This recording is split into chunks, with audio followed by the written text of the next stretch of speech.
Pse vithet nuk mund të bëhen me pesha të rënda? Ajo që doja të thoja ishte që shumica tani e klientëve të mi nuk kanë bërë një atë trupin që kanë dëshiruar, se unë i kam me fakte. Nuk e kanë bërë me këto peshat shumë të rënda, sepse këto peshat shumë të rënda ndonjëherë sillin edhe dëmtime nga pas. Dhe shumë nga klientët që po më vinë tani, sidomos vajza, po mankohen që instruktorët i kanë futur në pesha shumë të rënda dhe tani janë me dhimbje të shtyllës kurrizore.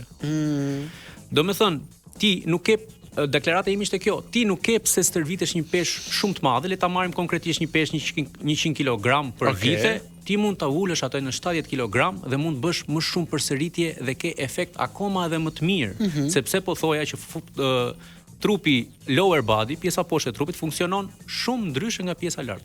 Pjesa lart mund të doj pesha më të mëdha, pjesa poshtë e trupit do më shumë përsëritje dhe jo pesha shumë të mëdha që ti nuk mund t'i kontrollosh. Muskuli do që të kontrollohet, duhet kontraktohet edhe duhet hapet maksimalisht. Nëse ti e bën me peshë të madhe këtë, nuk do e kesh këtë kontroll. Dhe pa diskutim edhe efekti nuk do jetë ai që ti dëshiron. Kështu që një peshë më e vogël, kontrolli më i mirë, më shumë përsëritje edhe efekti më i mirë. Kjo ishte deklarata ime. Por shiko, unë jam shumë dakord që do ketë shumë instruktora të rinj tani që duan të marrin atë famën e klikimeve. Disa nga ato unë i kam pas klient, me thënë drejtën. Edhe tani me pak eksperiencë, 3, 4, 5 vite eksperiencë, ti mund të marrësh disa informacione nga Google, siç e the ti, edhe nga ChatGPT-ja, edhe ti shpalosësh në rrjetet sociale. Shumica nuk e din se kush është e vërteta dhe pa diskutim që do marrin klikime, puna është kush jep rezultat. Puna është që ky sport duhet të dinë një gjë njerëzit. Ky sport nuk mësohet me diploma 300 eurosh që mund t'i blesh online ose mund të bësh është një sport që vjen vetëm nga praktika. Gurut më të mëdhenj bodybuilding janë pa shkollë, sepse është thjesht çështje eksperience. Çdo fizik funksionon ndryshe dhe çdo fizik do një stërvitje ndryshe.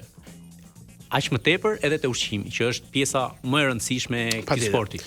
Thënë kjo, me që ti thuaj që pjesa e poshtme e trupit ton kërkon pesha më të lehta apo thjesht përsëritje, nëse ne vendosim shumë pesha për të ushtruar këmbët dhe të nesërmen na dhëmbin këmbët gati mezi mezi çojmë nga karrika, nuk është gjithmonë një gjë e mirë? Shumë gjë e mirë, por duhet pas parasysh që pas kësaj dhimbjes këmbëve, a do kesh edhe ndonjë dhimbje të shtylla kurrizore ose jo? Kjo është e gjitha. Puna është që ti të mos marrësh kostot që nuk duhet të marrësh nga efekti i muskujve që secili vajzë ose djalë kërkon të marrë te këmbë.